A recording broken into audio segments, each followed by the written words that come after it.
नमस्कार, बहुत बहुत स्वागत है आपका न्यूज़ 18 के डिजिटल प्लेटफॉर्म पर। मैं हूं आपके साथ ऋतु ज्ञानवादी। भारत में कोरोना ने एक बार फिर से पैर पसारना शुरू कर दिए हैं।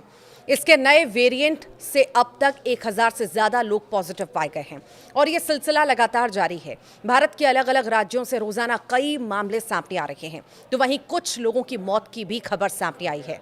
इसे देखते हुए केंद्र सरकार की तरफ से तमाम तरह की सावधानियां बरती जा रही हैं। साथ ही राज्यों को भी निर्देश दिए जा रहे हैं। स्वास्थ्य मंत्रालय ने आज कोविड के जो ताज़ा आंकड़े जारी किए हैं, उनके मुताबिक भारत में कोरोना के टोटल एक्टिव केस 1009 पहुंच चुके हैं, जिनमें से 752 केस ऐसे हैं जिनकी पुष्टि पिछले एक हफ्ते के दौरान हुई।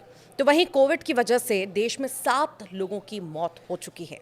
महाराष्ट्र में 4, केरल में 2 और कर्नाटक में 1 व्यक्ति की कोविड से मौत हो गई।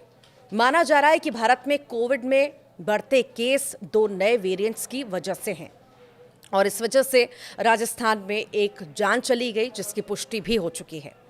और अगर हम वेरिएंट्स का जिक्र करें, जिनका नाम है NB 1.8.1 और LF.7, विश्व स्वास्थ्य संगठन ने इन दोनों वेरिएंट्स को वेरिएंट्स अंडर मॉनिटरिंग यानी निगरानी वाले वेरिएंट्स की कैटेगरी में रखा है। इन्हें अभी वेरिएंट्स ऑफ कंसर्न या वेरिएंट्स ऑफ इंटरेस्ट के रूप में नहीं बांटा गया है। इसलिए फिलहाल कोविड के बढ़ते मामलों को लेकर डरने की जरूरत नहीं है, लेकिन हर किसी को सतर्क रहना जरूरी है। इसीलिए डॉक्टर्स का भी कहना है कि कोविड को लेकर देश में लोग जो सावधानियां पहले बरतते थे, जैसे मास्क पहनना, हाथों को साबुन से धोना और भीड़ भाड़ वाली जगहों पर जाने से कहीं ना कहीं बचना, उनका पालन अब शुरू कर देना चाहिए।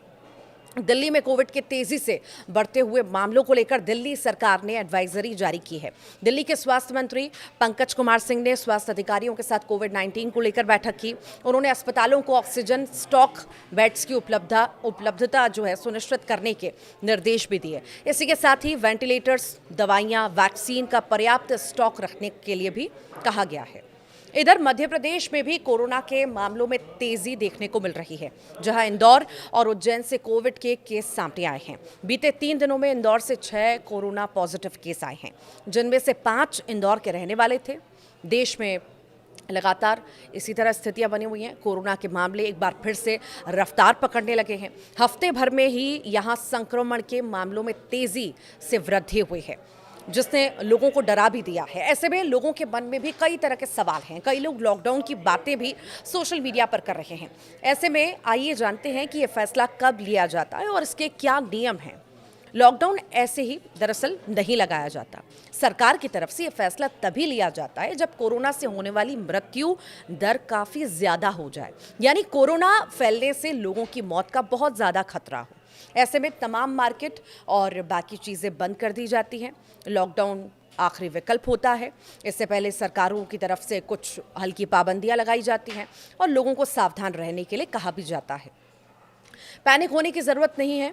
कोरोना की पहली और दूसरी वेव में दुनिया भर में तबाही मची तो थी, जिसके बाद सब कुछ बंद करना पड़ा था और इसका सरकारों को नुकसान भी झेलना पड़ा। हालांकि अब लोगों ने कोरोना के वैक्सीन लगवाई है, साथ ही बूस्टर डोज भी लिया है, इसलिए कोरोना के वेरिएंट इतने घातक नहीं हैं। कुल मिलाकर लॉकडाउन जैसी स्थिति फिलहाल नहीं होने वाली है। ऐसे में आपको पैनिक होने की बिल्कुल भी ज़रूरत नहीं है। आपको खुद से कोरोना प्रोटोकॉल फॉलो करना है और आप इस वायरस से सुरक्षित रहेंगे।